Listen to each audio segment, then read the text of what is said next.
Estava tudo pronto para a grande partida, mas o inesperado aconteceu. O navio que nos levaria à Antártica quebrou. Lá estava eu, frente a frente com meu primeiro desafio.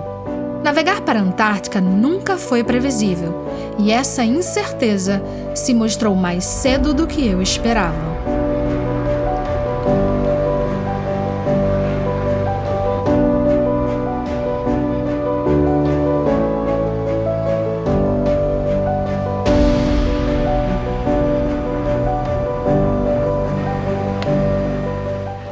Quando o planejado falha, a aventura começa.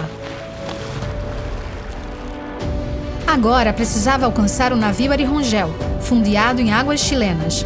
A travessia de um navio para o outro precisava ser no mar.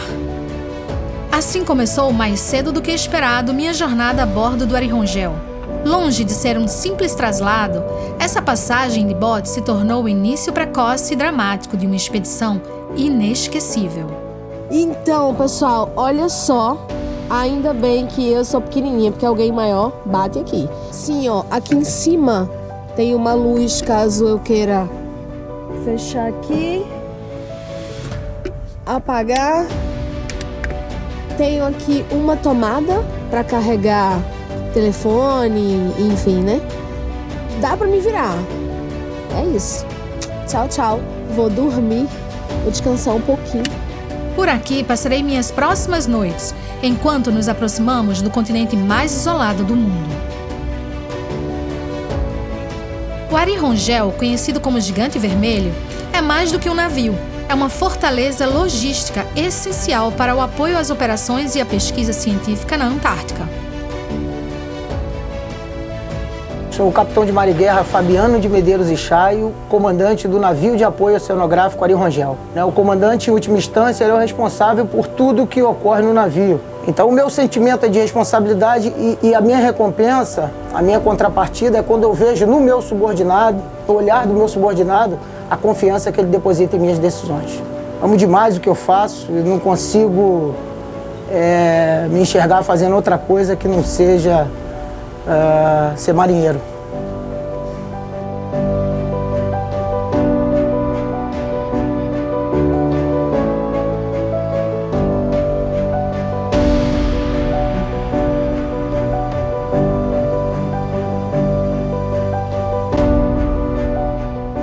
É um desafio muito grande porque o tempo ele muda muito rapidamente as condições.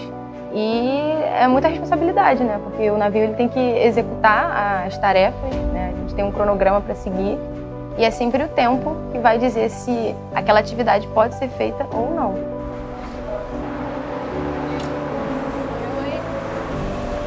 Olá, Shinak, tudo bom?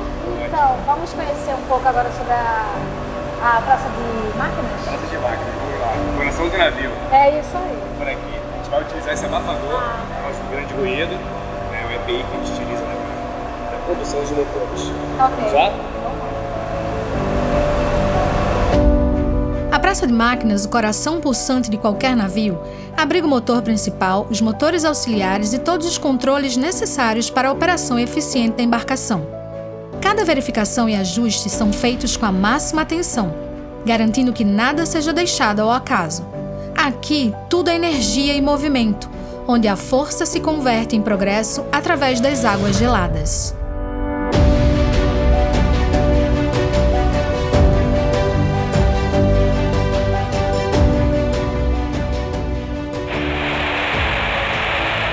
Arirongel, fala o comandante.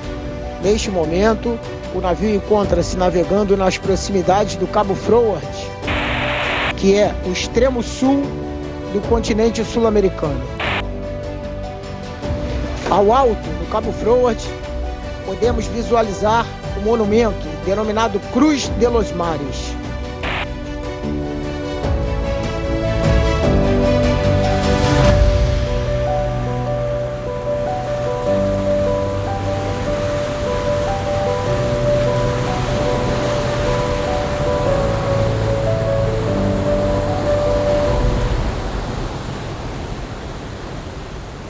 Esse é um dos trechos mais desafiadores dos oceanos da Terra. Essa passagem é conhecida por suas águas agitadas e imprevisíveis, que que frequentemente apresenta um mar revolto, ventos fortes e ondas altas. O mar testou nossa resistência.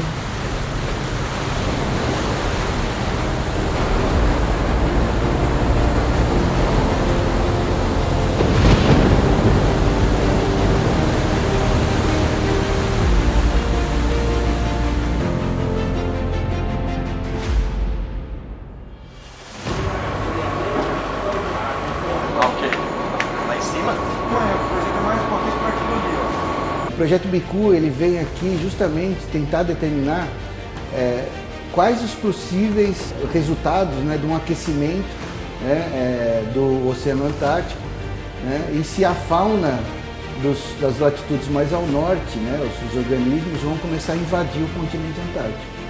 Né. Para isso, a gente usa uma estratégia de colocar substratos orgânicos, né, no fundo do mar. Né? A gente coloca substratos orgânicos em profundidades até 1.500 metros e nós comparamos dos dois lados do Oceano Austral, né, que seria a Patagônia chilena e a aqui próxima à estação Comandante Ferraz. Fazer pesquisa na Antártica é ainda mais difícil, porque o tempo, as condições do tempo são muito mais extremas. A gente tem as ondas do mar são maiores, então quando nós lançamos, né, nós tivemos o problema de ondas grandes, né, e a gente acabou perdendo, né, se rompeu um cabo muito forte, a força da natureza é muito grande e não pode ser subestimada. E na hora é um misto de decepção, né, por ter perdido o equipamento, não só porque é um equipamento caro, mas também porque era um experimento importante.